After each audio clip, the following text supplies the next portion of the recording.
England, February 2024. One of those evenings where the sky can't decide between orange and grey. The kind of evening where you pull your coat a little tighter and just want to get home. West Midlands, a quiet, ordinary neighbourhood. Clean streets, local parks. The kind of place where people look out their windows and think, we're safe here. But safety is sometimes just a feeling. And on this particular evening, that feeling shattered completely.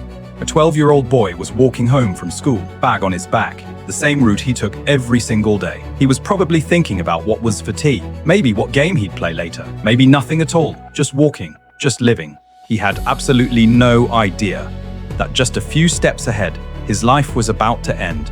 His name was Leo Ross, and what you're about to hear is not just the story of a murder, it's the story of an innocent child, a system that failed him, and a darkness growing quietly inside a teenager that nobody stopped in time. Welcome to Truth Unraveled, where we don't just cover the crime, we go deeper. We ask the questions that most people are too uncomfortable to ask, and we don't stop until the full picture is clear. Let's get into it.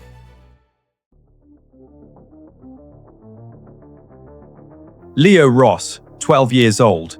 If you've seen any photo of Leo, and I really encourage you to look, what you see is a boy full of life, bright eyes, a smile that felt completely natural, never forced. In his neighborhood in West Midlands, Leo was one of those kids that everyone just liked. Teachers called him a bright student. His mates knew him as the loyal one, the one who'd always show up for you. And football? Football was everything to him. He played at the local park regularly, and his dad used to beam with pride watching him score. He was a normal 12-year-old boy, and that's what makes this so hard to sit with. The 22nd of February 2024 started like any other day for Leo. He went to school, sat through his lessons, had lunch with his mates, and when the bell rang, he walked out of the school gates and headed home. Same route, same footpath, same walk he'd done hundreds of times before.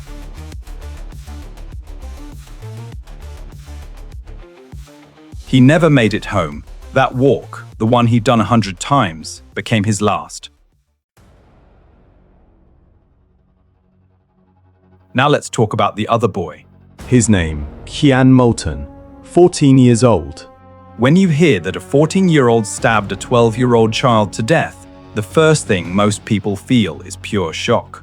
And then, almost immediately, comes the question, how does something like this even happen? That's exactly what I want to explore. Because Kian Moulton didn't become a killer overnight. This wasn't a snap decision. This was a slow, gradual process, a rot that had been setting in for years. And the terrifying thing is, there were signs, clear signs, and they were ignored. Kian came from a home without much stability. Emotional neglect was part of his everyday life. He was technically a child, but nobody was really raising him like one. At school, he was written off as a problem kid. Teachers saw the aggression and thought it was a discipline issue. Nobody looked deeper. Nobody asked, why is this boy so angry? What's going on underneath all of this? Instead, he retreated into the internet. Violent video games, dark online communities where carrying a knife was seen as respect, where hurting people was just content. He spent hours soaking all of it in. And over time, the line between what was real and what wasn't started to blur. And then, reportedly, Kian messaged someone online. He wrote, "I want to know what it feels like to kill someone." That wasn't curiosity. That was a warning that nobody acted on.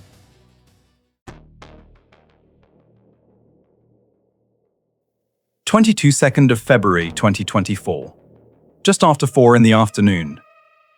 Leo left school and set off on his usual route home, a path that passed near Tritterford Mill Park. At the same time, Kian Moulton was in that park. But he wasn't there to hang about or kick a ball around. He had a knife on him, and he was waiting. Not for anyone specific, just anyone. Leo came along that path. And here's the thing that makes this so unbearable. Leo had absolutely no idea.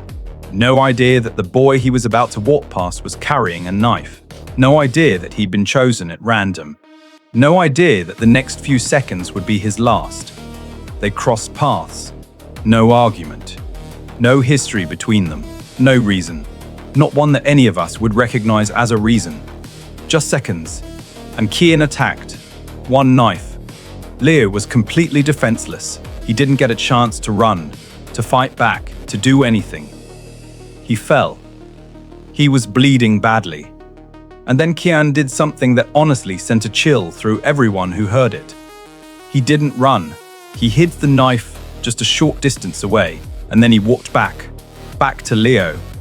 And he started shouting for help, acting concerned, acting like a witness, like a hero who just stumbled across something terrible. Paramedics arrived. People nearby were praying, but the wounds were too severe. Leo Roos, a bright, football-loving 12-year-old boy, did not go home that evening. He never went home again. When police arrived at the scene, there was one witness there. That witness was Kian Moulton himself. He was shaken, tearful. He told officers, "I'm Leo's mate. I was here." And then these two tall men in hoodies came out of nowhere, faces covered. They attacked Leo and ran off into the bushes. Police immediately sealed the area. CCTV was pulled from every camera nearby. A citywide search began for these two hooded men. 48 hours passed. Nothing. No footage. No sightings. No trace of these men anywhere. As if they'd simply never existed. That's when a detective noticed something. Kian had blood on his clothing. He explained it away. Said he tried to hold Leo, tried to help. Made sense on the surface. But the forensic report told a very different story. The blood spatter. The pattern, the direction, the placement on Kian's clothing. This wasn't the blood of someone trying to help a victim. This was the blood of someone who was there, * during the attack. Investigators went back to the CCTV footage, * frame by frame, second by second.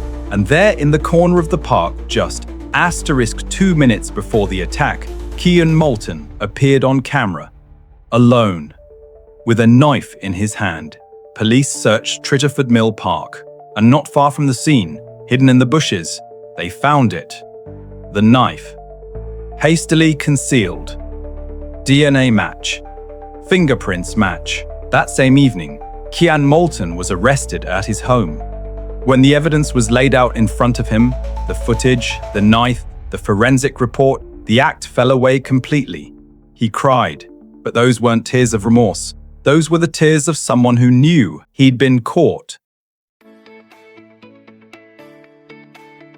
The biggest question, the one everyone was asking. Kian and Leo had no bad blood between them, no history, no personal grudge, no reason that makes any sense. So, why? As the investigation deepened, a disturbing picture emerged. Kian had become deeply embedded in online spaces where violence was glamorized, where carrying a knife was strength, where hurting people was entertainment. He'd consumed so much of this content for so long that real life and the online world had started to feel the same to him. And then there was that message. I want to know what it feels like to kill someone. Psychologists call this * homicidal ideation. It's a serious, recognized warning sign, and critically, if it's identified early enough, it can be intervened on. It can be treated. But here's where the story becomes even more painful. This wasn't the first warning sign with Kian, not even close. In the weeks before Leo's murder, Kian had attacked an elderly man, completely unprovoked. He had pushed a woman into a river. His school had flagged a string of violent incidents. Social services had been notified, reports were filed, meetings were had. And then, not enough was done. The system looked at a 14-year-old boy spiraling towards serious violence and assumed it would sort itself out. Leo Roos paid the price for that assumption. I want to be clear, nothing excuses what Kian did. Nothing. Leo deserved to live. Full stop. But we also have to be honest. A 14-year-old boy does not become this on his own. Somewhere along the way, the home, the school, the system, something failed. And by the time anyone took it seriously, it was already too late. The case went to court, one of the youngest murder trials in recent UK history. The prosecution laid out everything: CCTV footage, DNA evidence, forensic reports, Kian's history of violent behavior, his online activity. The defense acknowledged Kian's background, the neglect, the trauma, the radicalization through online content. They asked the court to consider the context. The jury considered everything. The judge addressed the court directly. This was a senseless, unprovoked attack on a defenseless child. Leo Ross had his whole life ahead of him. What was taken from him and from his family can never be restored. Sentence: detention at His Majesty's pleasure. In the UK, this is the equivalent of a life sentence for a juvenile offender. Kian Moulton will not be released until a parole board is satisfied beyond doubt that he is no longer a danger to the public. Leo's mum, Rachel Fisher, walked out of that courtroom. Cameras were on her face. There was no relief there, no sense of closure, because justice was served. But Leo wasn't there to see it. No verdict brings him back. No sentence fills the chair that sits empty at their dinner table. Leo's parents, Rachel Fisher and Christopher Ross, spoke to the media after the trial. Rachel Fisher said, "Leo wasn't a statistic. He was a person. He was my son. And I want the world to know that. Because it's so easy for these cases to become just a headline, just a number. He wasn't. He was everything." Christopher Ross said, "I want this to mean something. I want parents to know their kids, talk to them, and if you see a child who's struggling, who's angry, who's lost, say something. Do something. Don't wait." Leo's bedroom is still the same.